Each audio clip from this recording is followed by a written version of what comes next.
한국은 그냥 미국 덕에 성장한 나라일 뿐입니다. 하버드 강의실을 얼어붙게 만든 중국 유학생의 망언. 그 순간까지 자신이 한국계라는 사실이 크게 중요하지 않았던 엠마의 마음에 불이 붙기 시작했습니다. 모두가 침묵하던 그때 그녀는 무슨 말을 했을까요? 지금부터 하버드 국제정치학 수업에서 벌어진 숨막히는 대반전의 순간을 공개합니다. 저는 엠마 박이라고 합니다. 하버드 대학교에서 국제정치학 석사과정을 밟고 있죠. 재미교포라는 말 들어보셨나요? 미국에서 태어나고 자란 한국계 미국인이라는 뜻입니다. 제 부모님은 한국에서 오셨지만 저는 태어날 때부터 미국 시민이었어요. 솔직히 말하면 한국에 대한 애정이나 자부심은 그다지 없었습니다. 오히려 부모님과는 문화 차이로 인한 갈등만 쌓여갔죠. 한국적인 가치관과 미국적인 가치관 사이에서 계속 충돌했으니까요. 그런 제 인생에 큰 변화를 가져온 사건이 있었습니다. 바로 국제정치학 수업에서 일어난 일이에요. 그날의 기억은 지금도 생생합니다. 제 삶의 방향을 완전히 바꿔놓은 날이었으니까요. 그날 수업 주제는 냉전 이후 아시아 국가들의 경제적 성장이었습니다. 교실은 늘 그렇듯 다양한 국적의 학생들로 가득 차 있었어요. 저는 평소처럼 뒷자리에 앉아 노트북을 켜고 있었죠. 그때 중국 유학생 리웨이가 손을 들었습니다. 리웨이는 제가 몇 달 전부터 친하게 지내던 친구였어요. 똑똑하고 자기 생각이 명확한 사람이었죠. 교수님, 저는 한국의 경제적 성공이 과대평가되었다고 생각합니다. 사실 한국은 단지 미국의 보호 아래에서 운이 좋았던 나라에 불과하지 않나요? 리웨이의 말에 교실이 갑자기 조용해졌어요. 저는 그 말이 왜 문제가 되는지조차 이해하지 못했습니다. 솔직히 말하면 한국이 어떻게 발전했는지에 대해 깊이 생각해 본 적이 없었으니까요. 부모님은 가끔 한국의 발전 속도가 놀랍다고 말씀하셨지만 저는 그냥 흘려들었죠. 미국에서 태어나고 자란 제게는 그저 부모님의 고향 이야기일 뿐이었으니까요. 교수님은 잠시 리웨이를 바라보더니 미소를 지었습니다. 그리고 교단 앞으로 나오셨어요. 브라이언 김 교수님. 40대 초반의 재미교포 출신 교수님이셨죠. 항상 날카로운 통찰력으로 유명했습니다. 흥미로운 관점이네요. 리웨이 군. 하지만 우리는 역사를 단순화시키지 말아야 합니다. 한국의 발전 과정을 제대로 이해하려면 더 깊이 들어가야 할 필요가 있어요. 리웨이는 자신의 의견을 굽히지 않았어요. 교수님, 아시다시피 한국은 역사적으로 강대국 사이에 끼인 나라였습니다. 독자적인 발전보다는 외부 요인에 의해 성장한 게 아닌가요? 순간 교실 안에 긴장감이 감돌았습니다. 다른 학생들도 이 논쟁에 관심을 보이기 시작했어요. 저는 여전히 무관심한 듯 노트북 화면만 바라보고 있었지만 솔직히 말하면 내심 불편했습니다. 한국계라는 이유만으로요. 하지만 굳이 나서고 싶지는 않았어요. 결국 저도 한국에 대해 아는 게 별로 없었으니까요. 그런데 브라이언 교수님의 다음 말에 저는 고개를 들 수밖에 없었습니다. 엠마, 당신의 생각은 어떤가요? 한국계 미국인으로서 이 문제에 대해 어떻게 생각하나요? 갑자기 모든 시선이 저에게 쏠렸어요. 순간 어떻게 대답해야 할지 몰라 당황했습니다. 한국에 대해 아는 게 거의 없었으니까요. 심장이 빠르게 뛰기 시작했죠. 저는 솔직히 말하면 한국에 대해 잘 모릅니다. 미국에서 태어나고 자랐거든요. 제 대답에 리웨이가 승리의 미소를 지었어요. 마치 제 대답이 자신의 논점을 뒷받침한다는 듯이요. 그 순간 묘하게 기분이 나빴지만 더 할 말이 없었습니다. 그저 어색하게 웃으며 다시 노트북 화면으로 시선을 돌렸죠. 그날 수업이 끝나고 브라이언 교수님께서 저를 부르셨어요. 무슨 일인지 긴장되더군요. 다른 학생들이 모두 나간 강의실에서 교수님과 단둘이 마주 앉았습니다. 엠마, 오늘 수업에서 불편했겠군요. 교수님의 말에 저는 어깨를 으쓱했어요. 별로요. 사실 저는 한국에 대해 크게 관심이 없어서요. 브라이언 교수님은 잠시 저를 바라보더니 부드럽게 미소 지으셨습니다. 당신의 부모님은 어디서 오셨나요? 부산이요. 하지만 저는 거기에 가본 적이 없어요. 사진으로만 봤죠. 교수님은 고개를 끄덕이셨어요. 저도 당신과 비슷한 경험이 있습니다. 재미교포로 살아가는 것이 쉽지만은 않죠. 두 문화 사이에서 정체성을 찾는 일이 때로는 혼란스러울 수 있으니까요. 그 말에 갑자기 눈물이 날 것 같았어요. 부모님과의 갈등, 내가 누구인지에 대한 혼란, 어디에도 완전히 속하지 못하는 듯한 느낌. 그동안 누구에게도 말하지 못했던 감정이었습니다. 부모님과 자주 충돌하나요? 교수님이 물으셨어요. 깊은 한숨이 나왔습니다. 네, 항상 한독적인 가치관을 강요하시는데 저는 그게 답답하게 느껴져요. 가끔은 그냥 평범한 미국인이었으면 좋겠다는 생각도 해요. 브라이언 교수님은 이해한다는 듯 고개를 끄덕이셨습니다. 엠마, 다음 수업부터 한국에 관한 주제가 나올 텐데 조금 더 관심을 가져보는 건 어떨까요? 당신의 뿌리에 대해 알아가는 것이 당신 자신을 더 깊이 이해하는데 도움이 될 수도 있어요. 별로 내키지는 않았지만 교수님의 진심 어린 조언을 무시할 수는 없었습니다. 알겠어요. 노력해 볼게요. 교수실을 나오면서도 마음이 복잡했어요. 리웨이에게 문자가 왔더군요. 저녁 식사 초대였습니다. 평소라면 기뻤을 텐데 왠지 불편한 마음이 들었어요. 리웨이의 한국에 대한 발언이 마음 한구석에 남아있었기 때문이죠. 하지만 오랜 친구였기에 거절하기도 어려웠어요. 그날 밤 미국에서 자란 제게 한국은 그저 머나먼 나라였습니다. 하지만 곧 그것이 완전히 바뀌게 될 줄은 그때는 몰랐죠. 다음 수업은 아시아 지역의 현대사에 초점을 맞추고 있었어요. 브라이언 교수님의 말씀대로 한국에 관한 내용이 많았습니다. 이번에는 평소와 달리 앞자리에 앉았어요. 교수님과의 대화 이후로 왠지 더 집중하고 싶다는 생각이 들었거든요. 리웨이도 곧 교실에 들어와 제 옆자리에 앉았습니다. 엠마, 어제 저녁에 연락이 없더라. 바빴어? 응. 과제가 너무 많아서. 사실은 거짓말이었죠. 그냥 리웨이를 만날 준비가 안 되어 있었을 뿐이에요. 수업이 시작되고 브라이언 교수님은 한국전쟁에 대해 설명하기 시작했습니다. 1950년 북한의 남침으로 시작된 전쟁, 그리고 이어진 참혹한 3년. 교수님의 설명에 저는 점점 빠져들었어요. 사실 한국전쟁에 대해 이렇게 자세히 들어본 적이 없었거든요. 미국 역사 수업에서는 그저 스쳐 지나가는 내용이었을 뿐이었죠. 한국전쟁은 단순한 내전이 아니었습니다. 세계냉전 구도의 축소판이었죠. 그리고 그 속에서 한국이라는 작은 나라의 운명이 결정되고 있었어요. 교수님은 계속해서 설명했습니다. 전쟁 이후 폐허가 된 한국, 세계 최빈국 중 하나였던 상황, 그리고 그 속에서도 일어난 기적 같은 경제 성장. 저는 무의식 중에 고개를 끄덕이고 있었어요. 특히 놀라운 점은 한국이 베트남 전쟁에 참전했다는 사실입니다. 자국이 전쟁의 상처에서 채 회복되지도 않은 상태에서요. 그 말에 리웨이가 손을 들었어요. 교수님, 그건 단지 미국의 요청에 따른 것 아닌가요? 한국이 자발적으로 한 결정이라기보다는 강대국의 압력에 의한 것으로 보입니다. 브라이언 교수님은 고개를 끄덕이셨어요. 좋은 지적입니다. 물론 미국의 요청이 있었죠. 하지만 그것만으로 설명할 수 없는 부분이 있습니다. 당시 한국은 베트남 파병을 통해 국제사회에서의 위상을 높이고 경제적 이익도 얻었어요. 이는 단순히 강대국의 꼭두각시가 아니라 자국의 이익을 위해 전략적 선택을 한 것으로 볼 수 있습니다. 저는 그 말에 깊은 인상을 받았어요. 한국이 단순히 외부 요인에 의해 끌려다닌 것이 아니라 주체적으로 결정을 내렸다는 사실이요. 처음으로 한국이라는 나라에 대해 새로운 시각으로 보게 되었습니다. 수업이 계속되면서 저는 점점 더 한국의 역사에 빠져들었어요. 교수님은 이제 1970년대와 80년대의 한국 산업화 과정을 설명하고 계셨습니다. 최빈국에서 산업국가로 변모해가는 과정, 그리고 그 과정에서 겪은 수많은 시련과 고난. 한국의 경제 성장은 한강의 기적이라고 불립니다. 2차 세계대전 이후 가장 빠른 경제 성장을 이룬 나라 중 하나죠. 이것이 단순히 운이 좋았던 결과일까요? 교수님의 질문에 저는 무의식 중에 고개를 저었어요. 이제는 리웨이의 말이 너무 단순하게 들렸거든요. 한국의 발전이 단순히 운이나 외부 도움만으로 이루어진 것이 아니라는 사실을 점점 깨닫게 되었습니다. 그날 수업이 끝나고 저는 도서관으로 향했어요. 처음으로 한국에 관한 책을 찾아보고 싶다는 생각이 들었거든요. 이전에는 전혀 관심이 없었는데 이상하게도 이제는 알고 싶어졌습니다. 내 뿌리에 대해, 부모님이 자라온 나라에 대해 말이죠. 일주일 후 수업 시간에 더 놀라운 일이 일어났어요. 브라이언 교수님이 LA 폭동에 대해 이야기하기 시작하셨거든요. 1992년 LA 폭동은 미국 역사상 가장 폭력적인 사건 중 하나였습니다. 특히 코리아타운이 심각한 피해를 입었죠. 그런데 이때 한인들이 보여준 대응은 매우 주목할 만했어요. 교수님은 슬라이드를 넘기셨고 총으로 무장한 한인들의 사진이 화면에 나타났습니다. 지붕 위에서 가게를 지키는 모습이었어요. 이들 중 다수는 한국에서 군 복무를 마친 사람들이었습니다. 특히 특수부대 출신들도 있었죠. 그들은 조직적으로 자신들의 공동체를 지켰어요. 경찰이 코리아타운을 포기했을 때도 말이죠. 그 말에 교실 전체가 조용해졌어요. 저도 그런 이야기는 처음 들었습니다. 미국에서 태어났지만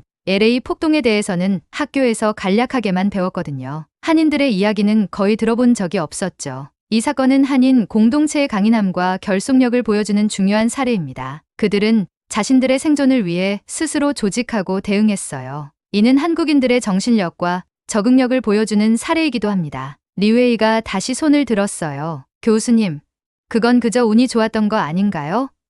특수부대 출신이 우연히 그곳에 있었던 것뿐이지 한국인의 특별한 능력을 보여주는 증거라고 할 수는 없을 것 같습니다. 순간 화가 치밀었어요. 리웨이의 말이 왠지 모르게 불편하게 들렸습니다. 그동안 한국에 관심이 없던 제가 이런 감정을 느끼다니 저 자신도 놀랐어요. 그렇게 생각하지 않아요. 제 입에서 말이 튀어나왔습니다. 교실의 모든 시선이 저에게 쏠렸어요.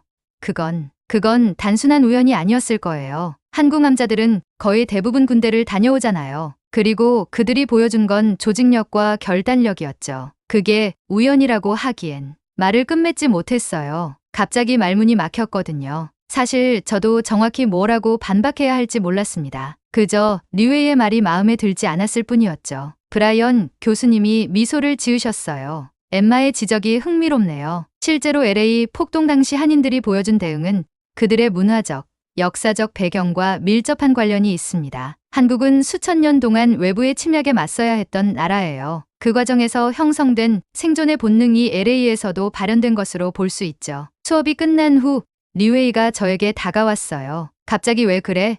내가 한국에 관심 있는 줄은 몰랐는데. 나도 몰랐어. 솔직하게 대답했습니다. 근데 내가 계속 한국을 폄하하는 것 같아서 기분이 좀 그랬어. 리웨이는 웃었어요. 나는 그냥 객관적인 사실을 말하는 거야. 한국은 역사적으로 중국의 영향 아래에 있던 나라잖아. 지금도 마찬가지고. 그 말에 가슴 한구석이 욱신거렸어요. 갑자기 부모님 생각이 났습니다. 항상 자랑스럽게 한국을 이야기하시던 부모님. 제가 관심 없어 하면 서운해하시던 모습이요. 그동안 저는 그런 부모님이 답답하다고만 생각했는데 이제는 조금 이해가 되는 것 같았어요. 리웨이, 내가 틀렸어. 제 목소리가 단호해졌습니다. 한국은 중국의 영향 아래에 있던 나라가 아니야. 역사적으로 문화적 교류가 있었던 건 사실이지만 한국은 독자적인 문화와 역사를 가진 나라야. 리웨이는 놀란 표정을 지었어요. 와, 엠마, 갑자기 한국 전문가가 됐네. 제 얼굴이 화끈거렸습니다. 사실 저도 제가 왜 이렇게 감정적으로 반응하는지 이해할 수 없었어요. 그저 리웨이의 말이 너무 일방적으로 느껴져서 반박하고 싶었을 뿐인데. 그런데 제 안에서 뭔가가 깨어나는 느낌이었죠. 이전에는 느끼지 못했던 감정이요. 나는 전문가가 아니야. 하지만 적어도 너처럼 일방적인 시각으로 보고 싶지는 않아. 리웨이와 나 사이에 묘한 긴장감이 흘렀어요. 전에는 없었던 일이었죠. 친구 사이였는데 이제는 뭔가 달라진 것 같았습니다. 브라이언 교수님께 더 많은 것을 알고 싶다고 말씀드려 볼게. 자리를 떠나며 말했어요. 실제로 교수님을 찾아가 한국에 대해 더 자세히 알고 싶다고 말씀드릴 생각이었습니다. 이제는 정말로 알고 싶었거든요. 내 뿌리에 대해, 그리고 왜 리웨이의 말이 나를 그렇게 화나게 했는지에 대해서요. 브라이언 교수님을 찾아가 한국에 대해 더 자세히 알고 싶다고 말씀드렸어요. 교수님은 흔쾌히 제 요청을 받아들이셨고 다음 수업 시간에 특별한 내용을 준비해 오겠다고 약속하셨습니다. 다음 수업 시간, 교실은 평소보다 더 많은 학생들로 가득 찼어요. 소문이 퍼진 모양이었죠. 오늘은 한국에 대한 특별한 강의가 있을 거야. 리웨이도 자리에 앉아 있었지만 이번에는 저와 거리를 두고 앉았습니다. 아직 서로 어색한 상태였거든요. 브라이언 교수님이 교실에 들어오셨고 수업이 시작되었어요. 교수님은 먼저 화면에 몇 가지 통계 자료를 보여주셨습니다. 오늘은 한국의 현대적 위상에 대해 이야기해 보려고 합니다. 특히 군사력, 경제력, 문화적 영향력을 중심으로요. 첫 번째 슬라이드는 세계 군사력 순위였어요. 한국은 6위에 올라 있었습니다. 저는 놀랄 수밖에 없었어요. 인구나 국토 크기에 비해 너무 높은 순위였거든요. 한국은 현재 세계 6위의 군사 강국입니다. 특히 북한과의 분단 상황으로 인해 강력한 군사력을 유지하고 있죠. 병력 규모는 세계 6위, 전차 보유량은 세계 5위, 그리고 최첨단 무기 시스템을 개발하고 있습니다. 교수님은 이어서 한국의 특수부대에 대해 설명하셨어요. 세계 최고 수준의 훈련을 받는 부대들, 그리고 그들의 놀라운 능력에 대한 이야기였습니다. 특히 UDT-실과 707 특수임무대의 이야기는 정말 인상적이었어요. 이들은 세계 최고의 특수부대로 평가받고 있습니다. 실제로 여러 국제대회에서 최상위권에 오르고 있죠. 다음은 경제 분야였어요. 교수님은 한국의 GDP 순위, 주요 기업들의 세계 시장 점유율 등을 보여주셨습니다. 삼성, 현대, LG 같은 기업들이 각 분야에서 세계 최상위권을 차지하고 있다는 사실에 다시 한번 놀랐어요. 한국은 반도체, 조선, 자동차, 디스플레이 등 주요 산업 분야에서 세계 1, 2위를 다투고 있습니다. 특히 반도체 분야에서는 삼성이 세계 시장을 주도하고 있죠. 리웨이가 손을 들었어요. 교수님, 그런 성공은 미국 시장에 대한 접근성 덕분 아닌가요? 중국이 그런 기회를 가졌다면 더 큰 성공을 이뤘을 것입니다. 브라이언 교수님은 고개를 끄덕이셨어요. 물론 미국 시장의 중요성은 부정할 수 없습니다. 하지만 같은 기회를 가진 나라들이 많았어요. 대만, 싱가포르, 홍콩 등이요. 그런데 왜 한국이 이런 성공을 거두었을까요?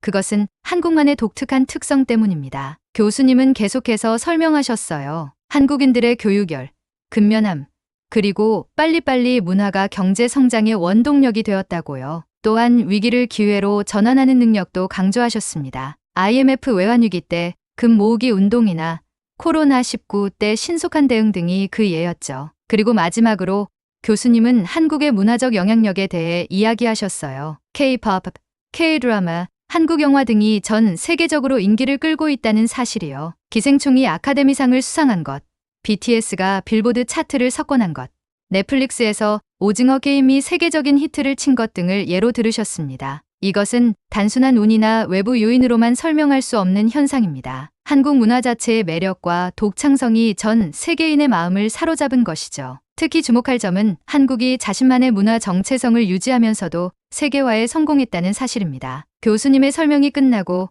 교실은 잠시 침묵에 빠졌어요. 저는 그동안 제가 얼마나 무지했는지 깨닫게 되었습니다. 부모님의 나라, 제 뿌리에 대해 이렇게 무관심했다니 부끄러운 마음이 들었죠. 리웨이가 다시 손을 들었어요. 하지만 이번에는 그의 태도가 조금 달라 보였습니다. 교수님, 그렇다면 한국의 성공 비결은 무엇이라고 생각하시나요? 왜 다른 나라들은 같은 성공을 이루지 못했을까요? 브라이언 교수님은 미소를 지으셨어요. 그것이 바로 오늘 강의의 핵심입니다. 한국의 진정한 힘은 어디에 있을까요? 교수님은 마지막 슬라이드를 보여주셨습니다. 그곳에는 한 문장이 적혀 있었어요. 한국의 가장 강력한 힘, 평범한 사람들의 내면에 있는 뜨거운 의지. 한국은 지난 100년간 일제강점기, 한국전쟁, 독재, 민주화 투쟁, IMF 외환위기 등 수많은 시련을 겪었습니다. 하지만 그때마다 놀라운 회복력을 보여주었죠. 그 힘은 어디서 왔을까요? 교수님은 잠시 교실을 둘러보셨어요. 모든 학생들이 집중하고 있었습니다. 그것은 바로 한국인들의 내면에 있는 절대 포기하지 않는 의지입니다. 한과